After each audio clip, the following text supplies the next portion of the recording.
Hello दोस्तों, मैं हूँ दिनेश किवरा। आप सबका स्वागत है इस कार्यक्रम के अंदर। हम लोग अलग अलग विषयों के ऊपर आपके सामने कुछ रोचक सामग्री, कुछ ज्ञानवर्धक सामग्री पेश कर रहे हैं। आज हम वास्तु विषयों के अंदर जो सीरीज स्टार्ट कर रहे हैं उसके अंदर खास तौर से देखा जाए तो हम पौधों की इम्पोर्टेंस, प्लांट्स की इम्पोर्टेंस किस डायरेक्शन में होने चाहिए उसके बारे में आपसे बात करेंगे। प्लांट्स जीवन का आधार हैं, जीवन की फाउंडेशन है। प्लांट्स हमें लाइफ देते हैं। प्लांट्स हैं तो हम हैं, प्लांट्स नहीं तो कुछ भी नहीं। और प्लांट्स कहते हैं, उनकी अपने अपनी इम्पोर्टेंस हैं, गुण हैं। दोष तो होते ही नहीं, दोष तो हमारे अंदर होते हैं जो दूसरों के अंदर दोष ढूंढते हैं। प्लांट्स की क्या इम्पोर्टेंस हो सकती है, किस दिशा में लगाए जा सकते हैं, हमें क्या फायदा दे सकते हैं, आज थोड़ी जानकारी उसके बारे में।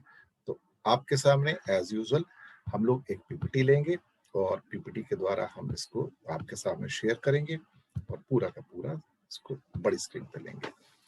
मैं हूं दिनेश किवोरा, आपका वास्तु कोच एंड ट्रेनर। तो स्वागत है। बात कर रहे हैं प्लांट्स के बारे में। तो प्लांट्स के बारे में बात करते करते यहाँ पर आप देख सकते हैं कि नेचर की तो सबसे बेहतरीन गिफ्ट वो है ही है। दरअसल सूर्य की रोशनी, हवा, पानी, हरियाली, ये शायद हमें ईश्वर की सबसे बेहतरीन देन है। पर कभी कभी हम इन्हीं की इज्जत नहीं करते क्योंकि हर चीज फ्री मिलती है। प्लांट्स को देखा जाए तो हीरे पन्नों से ज्यादा कीमती हैं। और हमेशा कहा जाता है कि प्लांट्स को मत काटो, मत काटो, उनको प्रिजर्व करो। लेकिन होता यह कि जब विकास की बातें होती तो प्लांट्स कटते भी हैं और कई कई दूसरी जगह भी लगाए जाते हैं। मकसद सिर्फ इतना है कि कहीं ना कहीं हम पौधों की रक्षा करें, पौधे अपने घरों में लगाएं, आंगन में लगाएं। कभी कभी कुछ प्लांट्स ऐसे होते हैं, यूजफुल तो सारे हैं, लेकिन घरों के लिए सारे यूजफुल हो ये जरूरी नहीं है। बाहर तो सारे उपयोगी हैं, क्योंकि कभी ऐसा हुआ नहीं कि किसी प्लांट के अंदर कोई मेडिसिनल वैल्यू ना हो। पर यह है कि हर प्लांट को आप घर में नहीं लगा सकते, क्योंकि घर में लगाने के लिए कुछ स्पेसिफिक प्लांट्स जो हैं वो रिकमेंडेड हैं इसके अंदर, वास्तु के अंदर भी और वैसे भी देखा जाए तो वनस्पति शास्त्र के हिसाब से भी। अब यहाँ पर देखा जाए तो बहुत सारी चीजें हैं जिसमें कि हमारा जो रिश्ता है खास तौर से प्लांट्स के साथ, वो और मजबूत हो सकता है अगर हम उसको दिशाओं के हिसाब से, प्लेनेट के हिसाब से, नक्षत्रों के हिसाब से अगर पहचाने तो जीवन में चीजें बेहतर हो सकती हैं। इस सीरीज के अंदर हम आपको बताएंगे कि जो जोडियक साइंस के हिसाब से या बाकी चीजों के हिसाब से, नक्षत्र प्लेनेट के हिसाब से प्लांट्स कैसे जो होते हैं हमारे काम आ सकते हैं। तो जैसे कि कुछ एक आम आपके सामने एडवाइस है कि मेन डोर के ऊपर जो है बेल वाले जो वाइन वृक्ष जो होते हैं, वाइन प्लांट्स ना लगाएं, जो बेलदार होते हैं वो ना लगाएं मेन डोर के ऊपर। घर के सेंटर में कभी बड़ा ट्री ना लगाएं, बड़ा पेड़ ना लगाएं। छोटे और स्मॉल प्लांट नॉर्थ और ईस्ट में लगाएं। ईस्ट और नॉर्थ हमेशा लाइट डायरेक्शंस मानी जाती हैं, वेस्ट और साउथ हैवी डायरेक्शन मानी जाती हैं। तो बड़े पेड़ जो होते हैं साउथ और वेस्ट में लगाए जाते हैं। इवन नंबर लगाएं, 2 4 6 8 करके, कभी भी 1 3 5 ना लगाएं तो वो ज्यादा अच्छा है। थोड़ा सा तस्वीर बड़ा कर लेते हैं आपके लिए यहाँ पर। घर के अंदर अगर आपको मनी प्लांट लगाना हो, हालांकि कई बार बहुत सारे लोग इसको एडवाइस नहीं करते हैं, साउथ ईस्ट में लगा सकते हैं क्योंकि धन का आगमन जो होता है साउथ ईस्ट में होता है। अ, अगर आपको कोई घर में सपोज करो कोई स्टोन के स्कल्पचर्स, कोई मूर्ति पत्थर की रखनी हो तो साउथ वेस्ट में रखो। जैसे मैंने बताया कि साउथ और वेस्ट जो है भारी चीजों की डायरेक्शन मानी जाती है। यहाँ पर हम फिर से थोड़ा सा इसको ऊपर लेते हैं कि प्लांट्स कैसे, जैसे never plant a big tree in front of main door. Main door के सामने बड़ा प्लांट कभी मत लगाओ। स्मॉल फ्लावर प्लांट्स हमेशा मेन डोर के आसपास लगाए जा सकते हैं, उससे घर सुंदर लगता है, एंट्री सुंदर लगती है। घर के अंदर कभी भी बनियान ट्री या पीपल ट्री मत लगाएं, इन्हें बहुत दूर रखें अपने घर से तो ज्यादा अच्छा होगा। और खास तौर से पीपल तो मंदिरों में ही अच्छा लगता है। जिन पौधों में से लिक्विड निकलता हो, व्हाइट कलर का लिक्विड निकलता हो, उन्हें घर में ना लगाओ कभी, वो गरीबी लेके आएंगे, हेल्थ में कमजोरी लेके आएंगे। लेमन का ट्री आंगन में घर में लगाया जा सकता है, कमरे के अंदर कोई ऐसी जगह पे ना लगाएं। पॉजिटिव है लेकिन उसमें कांटे होते हैं। आंगन में लगा सकते हैं लेकिन घर के अंदर मत लेके आइए उसको। और घर में बोनसाई ट्री, जो बोने ट्री होते हैं, वो भी नहीं लगाने चाहिए। कैक्टस और थॉर्नी, कांटेदार वृक्ष तो कभी भी घर में नहीं लगाने चाहिए, समस्याएं पैदा करते हैं। कभी भी किसी बड़े ट्री की छाया, पेड़ की छाया घर के ऊपर नहीं पड़नी चाहिए, बुरा माना जाता है, उससे आपका नुकसान होता है, हेल्थ का नुकसान होता है। Tree if planted near the wall of the home will cause damage as big roots of tree will start damaging home foundation. सही बात है, घर के पास बड़े पेड़ लगाएंगे, उनकी जड़ें नीचे जाएंगी, वो अब जड़ें जो हैं मकान की जड़ों को कमजोर करेंगी। जब उन्हें कमजोर करेंगी तो आपको नुकसान तो होगा ना फिर। अब हम बात करेंगे जो डायरेक्शंस हैं। देखिए टोटल डायरेक्शंस कितनी हैं आपके पास, ईस्ट वेस्ट नॉर्थ साउथ तो हैं, और 4 आपकी दूसरी डायरेक्शंस हो जाती हैं जो कि बेसिकली डायगोनल डायरेक्शंस हैं। तो इसमें उनके अनुसार कौन से पेड़ सूट करेंगे, घर के आसपास कौन से पेड़ लगाए जा सकते हैं जिससे आपका घर भी गुलजार रहे, एनर्जी अच्छी रहे, और साथ में 9वां स्थान बनता है ब्रह्म स्थान का। 8 दिशाओं को छोड़ के, अब क्या है, देखो तो 10 दिशाएं होती है, आकाश पाताल भी गिने जाते हैं, लेकिन अब आकाश पाताल तो यहाँ पे नहीं काउंट कर रहे। फिलहाल 8 डायरेक्शन है और एक ब्रह्म स्थान बीच का, तो उसके लिए कौन सा है। आते हैं एक एक करके, पहले लिस्ट भी गिनवा देते हैं। ईस्ट के अंदर बरगद या बनियान ट्री, वट वृक्ष, लेकिन घर के बहुत दूर। साउथ ईस्ट में अनार का पेड़, साउथ में गूलर का पेड़, साउथ वेस्ट में कचनार, वेस्ट में पीपल, नॉर्थ वेस्ट में इमली, नॉर्थ में बेल का वृक्ष, इसके पत्ते भगवान शिव को चढ़ाते हैं। नॉर्थ ईस्ट में आंवला और ब्रह्म स्थान में तुलसी। चलिए एक एक करके इसको देखते हैं। बरगद का पेड़, ये जैसे कि हमने बताया कि ईस्ट की दिशा में, लेकिन मेन डोर से बहुत ज्यादा दूर होना चाहिए। तो ठीक है, छाया भी नहीं पड़नी चाहिए, उनकी जड़ें भी उस तक नहीं पहुंचनी चाहिए। इसको दीर्घ जीवी विशाल वृक्ष माना जाता है। इसकी जड़ें नीचे आके जमीन में आती है और वो भी तने का काम करना शुरू कर देती हैं। ये दरअसल कई देवों से अलग अलग वृक्ष पैदा हुए हैं। यक्षों के राजा मणिभद्र से वट वृक्ष उत्पन्न हुआ, ऐसा मानते हैं कि इसके पूजन से और उसकी जड़ में जल देने से पुण्य प्राप्त होता है। ये वृक्ष त्रिमूर्ति का प्रतीक है, यानी ब्रह्मा विष्णु महेश, और इसकी छाल में विष्णु, जड़ में ब्रह्मा जी, और शाखाओं में शिव का वास माना जाता है। उसी प्रकार बरगद को शिव जी भी माना जाता है, प्रकृति का सृजन का प्रतीक है। इसलिए संतान के इच्छुक लोग जब इसकी पूजा करते हैं तो उन्हें संतान प्राप्त होती है, और इसे बहुत बार अक्षय वट के वृक्ष के नाम से भी जाना जाता है। अब ये आप देख ही सकते हो, फोटोग्राफ आपके सामने है। 2 फोटोग्राफ हैं यहाँ पर आपके इसको देखने के लिए। तो ये आ गए बरगद, और इसकी डायरेक्शन है ईस्ट। अगला वृक्ष लेते हैं, थोड़ा थोड़ा खिसकाना पड़ रहा ताकि आपको टेक्स्ट साफ नजर आ जाए। अनार, अनार जो है सूर्य, शनि और मंगल ग्रह का कारक होता है। देवी देवताओं को भी अनार पसंद होता है, उनके चढ़ाने से प्रसन्न होकर आपकी मनोकामनाएं पूरी होती हैं, धन दौलत मिलती है, आपको ताकत मिलती है, हिम्मत मिलती है, सुंदरता बढ़ती है, बल मिलता है। तो अगर शनि मंगल और सूर्य बलवान हो तो व्यक्ति का दिमाग भी तेज होता है और वो अच्छे अच्छे काम कर सकता है, मौसमी बुखार से भी बचाता है। ये आप अनार का पेड़ और अनार का फल ये आप देख सकते हैं। साउथ ईस्ट में अनार लगाने से फायदा होता है।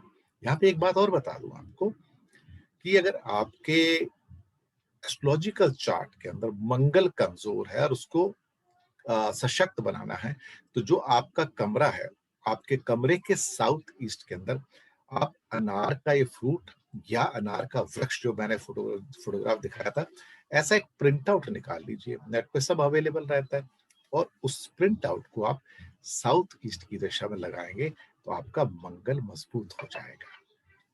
है ना, है कितनी अच्छी तरकीब एकदम से, और उपाय का उपाय। आगे चलते हैं, तो ये मंगल का उपाय हो गया। अब साउथ का उपाय देखते हैं, जो गूलर का वृक्ष है।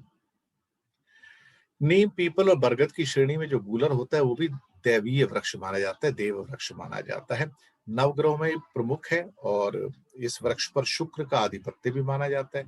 बहुत सारे लोगों को उसकी जानकारी नहीं है, लेकिन बहुत सारे दोषों को मेडिसिनल उसमें देखा जाए तो दोष दूर किए जा सकते हैं।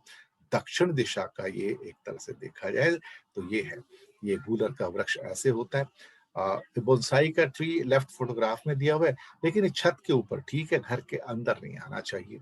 अब इसमें गूलर के पेड़ का, यानी कि अगर आपका साउथ कमजोर है, और साउथ कमजोर होने से अगर आपको साउथ को बूस्ट करना हो तो फिर आप इसका फोटोग्राफ लगा सकते हैं घर के साउथ में, या आपका जो कमरा है उसके साउथ में। तो साउथ से मिलने वाली दौलत या आपको जो पुण्य मिलता है वो आपको मिलना शुरू हो जाएगा। है ना आसान उपाय। एक प्रिंट तो निकालना है आपको, पेड़ लगाने को तो बोला नहीं मैंने। पेड़ तो हर हर पेड़ अंदर लग नहीं सकता, तो प्रिंट तो लग सकता है ना, वो लगाइएगा। अब आते हैं साउथ वेस्ट में। साउथ वेस्ट का पौधा है कचनार। कचनार के तो बहुत सारी चीजें होती हैं। कचनार की सब्जी बनती है, रायता भी बनता है।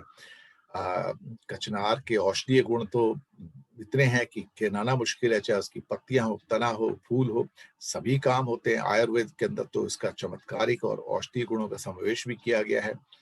और फोड़े, फुंसियां, रक्त, पित्त, सब कुछ देखा जाए तो ये यूजफुल है। फर्नीचर को रंगने में भी काम आते हैं कचनार। वाह क्या बात है। ये ऐसा कचनार का पेड़ होता है जैसे आपके सामने हम दिखा रहे हैं यहाँ पे। और इसका बौहीनिया वेरीगेटा इसका बोटेनिकल नेम भी है। तो अगर आपका साउथ वेस्ट, यानी कि जीवन में अगर स्थायित्व, स्टेबिलिटी ना मिल रही हो आपको, और आपको लगे कि शायद रिश्ते भी थोड़े कमजोर पड़ रहे हैं, तो आपके कमरे में या बेडरूम के अंदर, बेडरूम के साउथ वेस्ट में कचनार वृक्ष का एक प्रिंट आउट निकाल के आप लगा दीजिएगा फ्रेम करके। आप देखिए कितनी खुशी मिलेगी आपको इससे। तो है ना, है अच्छा उपाय। आगे चलते हैं। अगली दिशा है वेस्ट।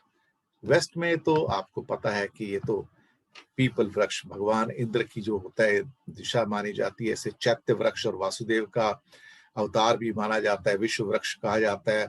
यहाँ पर विष्णु जी का वास होता है, पार्वती का वास होता है, लक्ष्मी का वास होता है। किसका वास नहीं होता देखा जाए तो। शनिदेव के साथ इसकी पूजा की जाती है। लोग यहाँ पे धागे बांधते हैं, दिया जलाते हैं, क्या नहीं करते।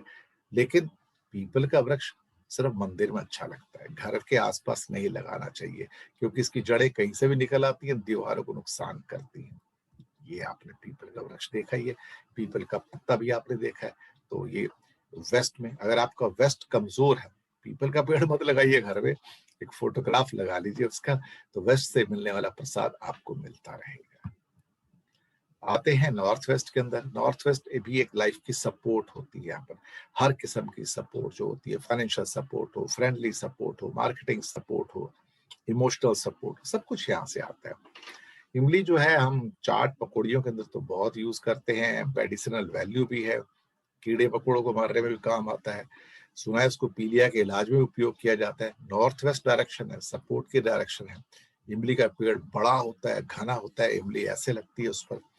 तो आपको इमली का पेड़ घर में नहीं लगाना है। तो अगर नॉर्थ वेस्ट आपकी सपोर्ट कमजोर हो रही है, तो आप अपने बेडरूम के नॉर्थ वेस्ट में सेंटर में खड़े होइए, नॉर्थ वेस्ट देखिए कहाँ पे एक इमली के पेड़ का एक चित्र लगा लीजिए, चाहे वो लेफ्ट वाला हो चाहे राइट वाला हो। एक प्रिंट आउट तो निकालना है, और तो कुछ करना नहीं। उपाय का उपाय, फोटोग्राफ का फोटोग्राफ। अच्छा है ना। चलते हैं अगले में। अगला आगे आपका हमारा, ये देखा जाए तो टोटल मिला के बेल का वृक्ष। अब बेल का वृक्ष तो भगवान शिव का वृक्ष है, उनकी पत्तियां हम चढ़ाते हैं। और बेल वृक्ष की उत्पत्ति के संबंध में स्कंद पुराण में भी कहा गया कि देवी पार्वती ने अपनी ललाट से पसीना पोंछकर फेंका, जिसकी कुछ बूंदे मंदार पर्वत पर गिरी, जिससे बेल वृक्ष उत्पन्न हुआ। इसकी जड़ों में गिरिजा, तने में माहेश्वरी, शाखाओं में दक्षदायनी, दक्षयायनी, पत्तियों में पार्वती, फूलों में गौरी और फलों में कात्यायनी वास करती है। ना जाने कितनी शक्तियां हैं इसके अंदर। इनकी पत्तियों को तो शिवलिंग के ऊपर चढ़ाया जाता है, उत्तर दिशा का, भगवान शिव का। अगर आपको अपॉर्चुनिटी नहीं मिल रही है, नौकरी नहीं मिल रही है, सीवी भेज के भी जवाब नहीं आता है, भगवान शिव की पूजा कीजिए। ये बेल वृक्ष, बेल पत्ते चढ़ाइए, बहुत आसान है चढ़ाना। और घर में भी अगर नॉर्थ के अंदर अगर आपको ऐसा करना है, तो आप फिर ये पेड़ की फोटो लगा सकते हैं, फल की फोटो लगा सकते हैं। इससे भी आपको फायदा मिलेगा। नॉर्थ ईस्ट यानी कि भगवान की दिशा, ईशान कोण, ये तो एक आधार है पूरी हमारे जीवन का। आयुर्वेद का भी आधार आंवला। आंवला तो देखा जाए तो हरसू अच्छा है। अ, बहुत प्रचुरता से पैदा होता है, खेती भी की जाती है, इसकी पेड़ लगाए जाते हैं। और चरक के मतानुसार आंवला शारीरिक अवनति को रोकने वाला, कल्याणकारी और बहुत ही माता-पिता के समान रक्षा करने वाला है। Richest source of vitamin C है। और क्या चाहिए आपको? तो नॉर्थ ईस्ट में लगाइए, भगवान का आशीर्वाद मिलेगा। ऐसा फोटोग्राफ आप देखिए, कैसा है ये? यही है आंवला। और कैसे भरपूर प्रचुर मात्रा में लगता है ये। तो ये हमारे लिए दैवीय वृक्ष है देखा जाए तो। नॉर्थ ईस्ट के अंदर लगाना है। अब आते हैं नवी डायरेक्शन हमारी, ब्रह्म स्थान, सेंट्रल प्लेस। तुलसी का तो महत्वपूर्ण स्थान है ही। आध्यात्मिक बातें हैं, भगवान विष्णु को तुलसी वेद प्रिय है। तुलसी के पत्तों के बिना प्रसाद भी नहीं बनता है। सेहत के लिए बहुत वरदान माना जाता है, बीमारियों से लड़ने की शक्ति है। और तुलसियों को अगर लेकर एंड्राई के ऊपर चेक करें तो हमारे लिए सबसे यूजफुल प्लांट माना जाता है। तो ये आप करिएगा। कहते हैं कि संध्या काल में सूर्य डूबने के बाद तुलसी की पत्तियां नहीं तोड़नी चाहिए। ये इसमें और भी बहुत सारी फायदे हैं इसके। एकाग्रता आती है, पवित्रता आती है, क्रोध पर नियंत्रण होता है, फुर्ती बनी रहती है। ये ब्रह्म स्थान में तुलसी को लगाइए, तुलसी माता का आशीर्वाद पाइए, घर में सुख और शांति रहेगी। तो ये था हमारा ये पहला, एक तरह से देखा जाए तो ये कार्यक्रम, खास तौर से प्लांट्स की यूटिलिटी में। अगर प्लांट्स को हम डायरेक्शन वाइज प्लांट करते हैं तो कुछ ना कुछ तो फायदा मिलेगा ही मिलेगा आपको, डेफिनेटली मिलेगा। नुकसान कुछ भी नहीं होगा, मैं आपको बताऊं तो। जैसे कई बार जेमस्टोन पहनने से नुकसान हो सकते हैं, पौधे रखने से कभी नुकसान नहीं होता। जिस ढंग से मैंने बताया रखोगे तो और फायदा हो जाएगा। तो ये आपको कैसा लगा, कुल मिला के बताइएगा। और आपकी फीडबैक भी जरूरी है। मिलेंगे अगले अंक में बहुत जल्दी। आज्ञा दीजिएगा। धन्यवाद आपका।